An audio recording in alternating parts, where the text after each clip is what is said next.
warahmatullahi wabarakatuh. Perkenalkan, nama saya Nabila Melisa Saputri dengan NIM 106222030. Saya dari kelas HTN 3B. Di sini saya akan mempresentasikan makalah yang berjudul Hukum Pidana. Pengertian hukum pidana. Pidana berasal dari kata straf atau Belanda yang sering didefinisikan dalam istilah hukuman, atau dengan definisi lain sebagai suatu penderita yang sengaja dijatuhkan atau diberikan oleh negara-negara pada seseorang atau beberapa orang sebagai akibat hukum atau sanksi baginya atas perbuatan yang telah melanggar larangan hukum pidana. B. Pembagian hukum pidana. Di pembagian hukum pidana itu ada satu, hukum pidana objektif adalah semua peraturan hukum yang mengandung perintah atau keharusan dan larangan terhadap pelanggaran atas perintah dan larangan tersebut diancam sanksi atau hukuman yang bersifat siksaan. 2. Hukum pidana subjektif, yaitu hak negara atau alat-alat negara untuk menghukum berdasarkan hukum pidana objektif. Kita lanjut di C, tujuan hukum pidana. Tujuan hukum pidana ini dikenal dua aliran, yakni satu, menurut aliran klasik, tujuan susunan hukum pidana adalah melindungi individu dari kekuasaan penguasa atau negara yang sewenang-wenang. Pengikut aliran ini menganggap bahwa tujuan hukum pidana adalah untuk menjamin kepentingan hukum individu. 2. Menurut aliran modern, tujuan hukum pidana adalah untuk memberantas kejahatan agar kepentingan hukum pidana terlindungi. Tujuan hukum pidana di Indonesia adalah pengayoman semua kepentingan secara berbimbang dan serasi berdasarkan Pancasila, yakni antara kepentingan negara, masyarakat, dan warga negara sebagai individu yang menjadi penduduk Indonesia. Itu ada D, sifat hukum pidana. Sifat hukum pidana dilihat dari sejarah perkembangannya. Hukum pidana berasal dari hukum privat, kemudian berkembang menjadi hukum pidana publik. Selanjutnya, meletakkan kekuasaan untuk menjalankan hukum tersebut di tangan negara dalam upaya menciptakan ketertiban. E. Pengertian tindak pidana. Tindak pidana adalah perbuatan yang melanggar larangan yang diatur oleh aturan hukum yang diancam dengan sanksi pidana. Kata tindak pidana berasal dari istilah yang dikenal dalam hukum pidana Belanda, yaitu strafbaar. Kadang-kadang juga menggunakan istilah delik yang berasal dari bahasa Latin, delicium.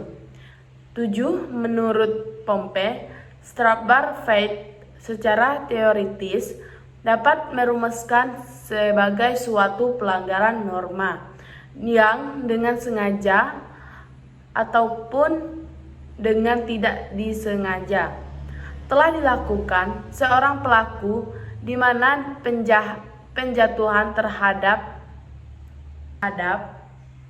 pelaku tersebut adalah perlu demi terpeliharanya tertib hukum yang terjamin kepentingan hukum.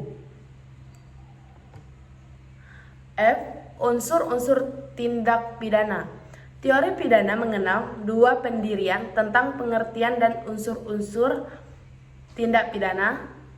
Pendirian yang pertama dikenal sebagai pendirian atau aliran monistis, sedangkan Pendirian atau aliran kedua adalah pendirian atau aliran dualistis. Pembahasan tentang kedua aliran ini diperlukan dalam memahami pemahaman secara akademis atau teoritis tentang pengertian dan unsur-unsur tindak pidana, terutama dalam kaitannya dengan syarat-syarat pemidanaan. Pendirian monistis memandang dalam pengertian tindak pidana tercakup perbuatan dan akibat serta pertanggungjawaban pidana atau kesalahan dari si pelaku. Dalam pandangan aliran monistis ini, telah dilakukannya tindak pidana berarti telah dipenuhi syarat pidana, pemidanaan atau penjatuhan pidana. G. Pembagian tindak pidana. KUHP mengadakan pembagian ke dalam dua jenis tindak pidana, yaitu sebagai berikut. A. Kejahatan adalah perbuatan-perbuatan optimum yang dianggap telah mengandung sifat ketidakadilan dan berdasarkan sifat itu supaya perbuatan yang demikian itu sudah patut dilarang dan diancam hukuman. Sungguh pun perbuatan itu belum dilarang dan diancam dengan hukum oleh undang-undang, contohnya pembunuhan, pencurian, penipuan. B. Pelanggaran adalah perbuatan-perbuatan yang hanya dapat dihukum karena dilarang oleh undang-undang, contohnya dilarang buang sampah sembarangan. A. Pengertian dan pembagian subjek hukum pidana.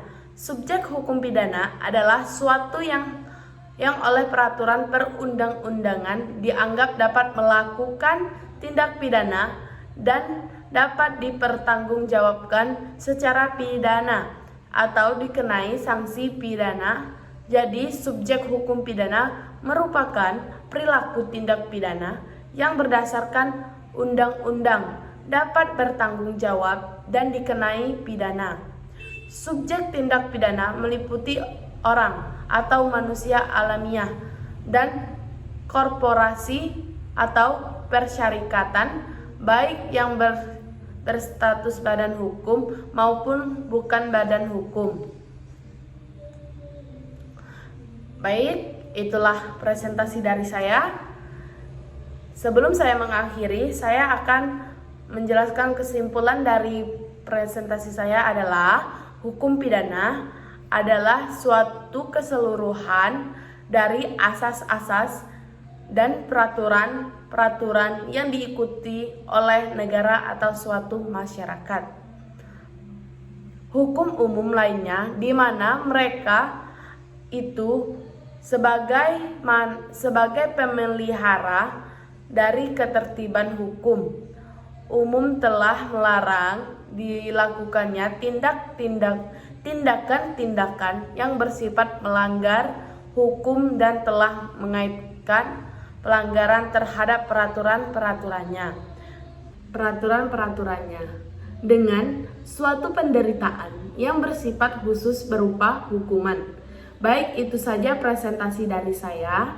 Saya akhiri. Wassalamualaikum warahmatullahi wabarakatuh. Bye-bye.